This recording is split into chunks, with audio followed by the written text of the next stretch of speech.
তৃণমূলের কার্যকলাপটা এনআইএ তদন্তের আওতায় আসা উচিত।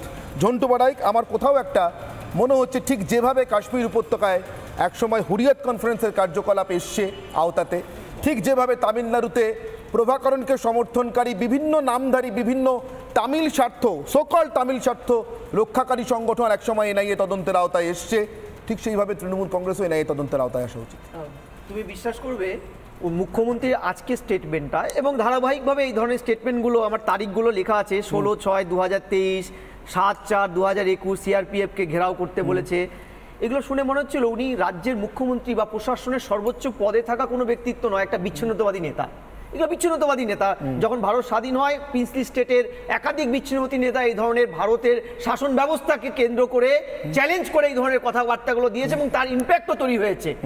ভাবো তুমি আজকে রাজ্যের সবচাইতে বড় পদে থাকা একজন ভদ্রমহিলা কালকে রাজ্যের মুখ্যমন্ত্রী কালকে যখন জনসভায় কথা বলছেন তার 24 ঘন্টা অতিক্রম না হতে হতে এনআইএ এই মুহূর্তে লাস্ট 5 মাসে ভারতবর্ষে 112টা রেডের মধ্যে মাত্র 12% থেকে 13% এই রাজ্যে রেড হওয়ার পরে স্বাধীনতার পরে এই রকম একটা অভিনব আক্রমণের শিকার হলো, যেটা ভারতবর্ষে আজ অব্দি কোথাও হয়নি। ইডি ভারতবর্ষে কোথাও আক্রান্ত হয়নি। তারপরে একদম কার্যত এই যে হামলাটা হয়েছে এটা কিন্তু 164-র 2 নম্বর উপধারায় রাজ্যের মুখ্যমন্ত্রী কিন্তু এটার জন্য দায়ী হিসাবে চিহ্নিত হতে পারে। আরেকটা কথা বলি অনির্বাণ, যে পরিষ্কারভাবে এই রাজ্যটা তো একটা ফেডারেল স্ট্রাকচারের পার্ট, যেটা রাজ্যের একাধিক মন্ত্রী একাধিক মুখপাত্ররা বলেন। তাহলে এই ফেডারেল স্ট্রাকচারটা কি শুধুমাত্র কেন্দ্র একতরফাভাবে করবে, টেনে যাবে, রাজ্যের কোনো দায় নেই? এখানে বলছিল তৃণমূলের যারা মুখপাত্র এসছে যে জানিয়ে যায়নি কেন। তোমাকে বলি অর্ক ভাইকে ধন্যবাদ যে জানানো কেন। একটি রাজ্যের পুলিশ একটি থানা আরেকটি থানায় রেড করতে গেলে কনফিডেন্সিয়াল পারপাস হলে জানাতে বাধ্য নয়, সুপ্রিম কোর্টের নির্দেশ আছে। সেখানে এনআইএ কিন্তু গতকাল রাতে জানিয়েছে। আমার পুলিশ আমার সময় একেবারে শেষ। আমি একটা কথা মনে করিয়ে দিয়ে শেষ করব। অমৃতসরের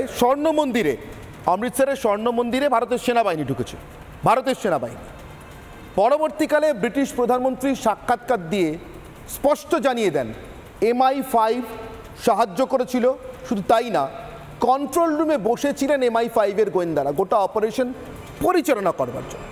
ফলশ্রুতিতে শিখ আততায়ীদের হাতে তাকে বডিগার্ড হিসেবে তাকে সাহায্য করা, তাকে সুরক্ষা দেওয়া আততায়ীদের হাতে দেশের প্রধানমন্ত্রী খুন হন।